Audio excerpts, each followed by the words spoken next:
Hello guys, welcome to my YouTube channel. On today's tutorial, I'll be teaching you how to sew a beautiful ruffled gown with a stylish scallop queen and neckline. So if this looks like something that you're interested in, stay tuned and don't forget to subscribe to my channel. And don't forget to like, share and refer my channel to aspiring soulmates like you and I.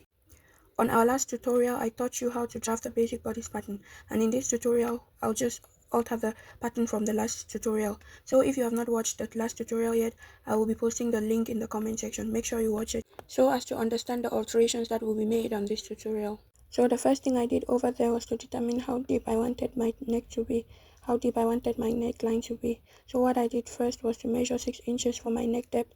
If you want, you can measure more, maybe 7 inches or 8 inches depending on how deep you want your neck to be. After measuring that, I went ahead to rule my line for the neckline, and then after that I went down to my underbust line and I marked 1 inch on both sides, as you can see over there.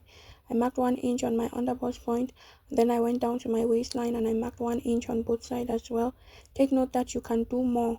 If your bust is maybe bust 38 or 40, you can measure at least 1¼ depending on your bust size on both sides. So after measuring that, I went ahead to rule my lines, and after ruling my lines, I went ahead to the bust point now to curve my bust point. Make sure your bust point is not too curvy so as to avoid any standing effect. So I went to the curvy part of my ruler but not too curvy. And take note that from my bust point I came down by 1 inch first before connecting from my underbust to my bust point. When I connected from my underbust, I don't go straight to the bust point. I connect to that 1 inch line that I came down by.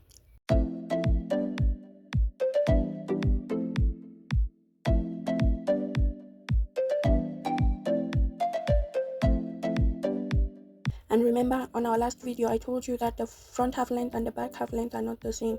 That's why you find over there on on your side that I measured 1 inch and I ruled the line connecting it to the bust point because they are not equal. The front and the back half length are not equal. My front half length was 17 inches while my back half length was 16 inches. So to make them equal, I removed 1 inch from my side that they are not equal because the front has the bust point while the back does not have a bust point. That's the reason for coming down from the bust by 1 inch so as to make the front and the back half length equal. So after that I took on the waist, the underbust and the hip line. I went ahead to replace them on the sides so as to complete my measurement. And after replacing them, what I did was that I went to the bust point and I came up by 0.5, and then I went to my shoulder line and I divided that shoulder part, as you can see over there, into two. And then after dividing, I marked the midpoint of the shoulder line and I went ahead to connect that to my bust point. And after connecting that to my bust point, I came back to my neckline and I did the neckline contour over there. I came in by 0.0,75 and I came out by 0,75 on both sides so as to avoid any gaping on my neckline when I wear my outfit. Take note that the 0,75 I connected is called the 75% contouring. That's what it's called. Okay, so after doing all that, I went ahead to my neckline to shape my neckline to give it the shape it needs. So what I did over there on the neckline was to come out from that shoulder, from the midpoint shoulder that I drew the line. I came out by 1.5 inch and then I went on the inside, I went out in by 1.5 inch to get my guide that will help me to draw my neckline. And after doing that, what I did next was that I went back to that center over there and then I came down also by 1 inch. I came down by 1 inch because the person that I'm making the outfit for didn't want his cleavage to show. If you want your own cleavage to show, you can come down by more than 1 inch. You can come down by 1.5.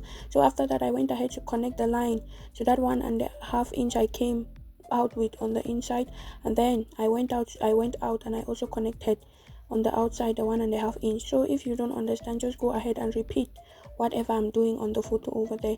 And then after drafting my neckline, for this neckline you need to have a little bit of knowledge on drawing, on sketching. So after sketching that, I erased it and then I just used the markings that I used with my pencil to draft back the neckline, as you can see over there. So after I drafted that, and then my neckline was giving me what I wanted. Guys, if you don't understand, just rewind the video, watch it again over and over again, and then you'll be able to do it.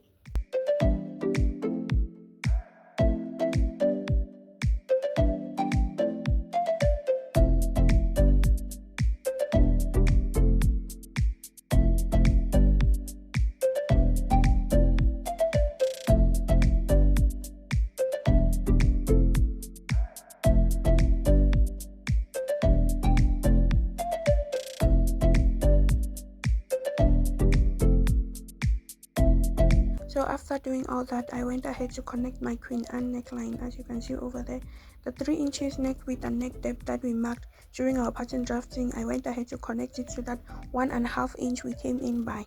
And then after connecting that, I went ahead to make my lines visible over there, as you can see.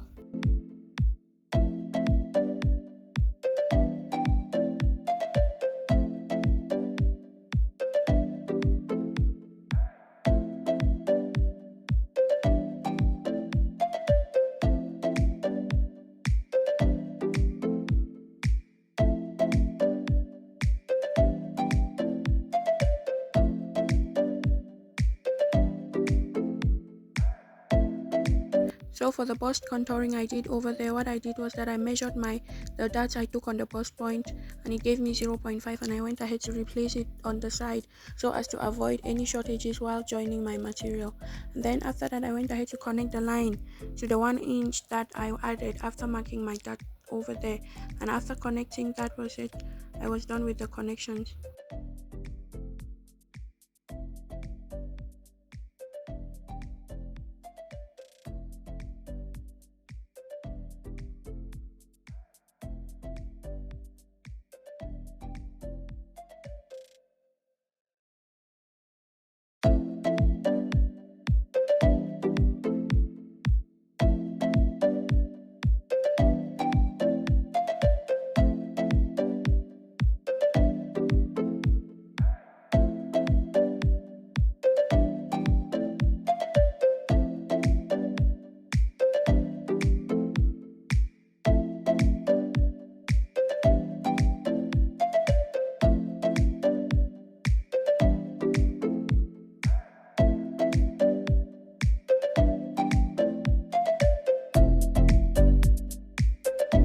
So what I was doing on my bust point over there was just making sure that my left line is equal to my right hand to avoid any shortages while joining.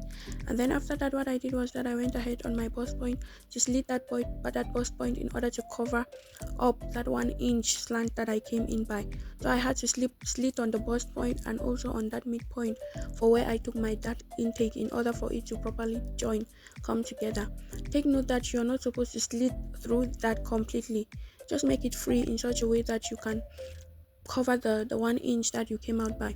So I now took my tape and just went ahead to tape it down so as to make sure that my front and my back are equal. Guys, if you don't understand what I'm doing, just make sure you watch it repeatedly in order to understand. It takes time for especially a beginner to understand what's going on over there. And then after that, you'll notice that you have a little bit of shortage. What I'm doing over there is just drawing the line to make sure that that there is no shortage over there. I completed the line. I came down from my bust point and then I connected it to my waistline, as you can see. Then I went ahead to label, and after labeling, I went ahead to cut my front piece. Make sure you watch the video on how I am cutting it, and make sure you cut it the way I'm cutting over there.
So guys, after cutting my front pattern, what I did was go to the back, and like I told you earlier, we have a tutorial on our channel of a basic bodice pattern. I'm just going ahead to redraw what we did in our last tutorial. Guys, if you haven't watched it, click on the link below in order to get access to the video. Okay, so what I'm doing now is just redrawing the lines so that they can be clear, so that it can be clear for the cutting. We don't really need to do a lot at the back because we did everything in the last tutorial already.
So after drawing the lines for the back, I went ahead to cut the way I'm doing it on the video right now. If you're watching the video right now, just follow what I'm doing over there and cut everything the way I'm cutting.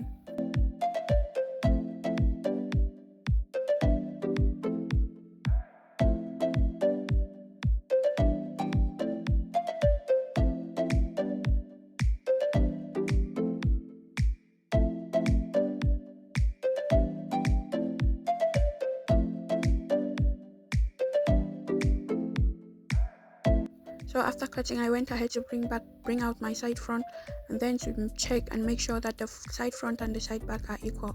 And then, as you can see, everything is equal over there, which means I did the right thing. And guys, remember I told you I'm making a gown, so I'll only be needing the half length. Okay, so what I did over there was to cut my half length from my shoulder to my waistline. But if you're making maybe a blouse or any other thing, you can use the full pattern. But for me, I need only the half length because I'm making a ruffled gown, like I told you. And after cutting it, I had the front and the back over there, as you can see. Okay guys, so that will be all for the drafting. So to avoid making this video too long, I'll be dividing the videos into two parts, one for the drafting tutorial and the other for the sewing tutorial. So make sure you stay tuned to watch the part 2 of the tutorial. So guys, in our next video, I'll be teaching you how to cut your pattern on your fabric, how to place your pattern on your fabric, and how to sew everything together. So if this is what you're looking forward to watching, guys, please like, share and subscribe to my YouTube channel, and don't forget to press the notification button so that each time I post a video, you'll be the first to watch it. Thanks for watching and see you on my next video. Bye.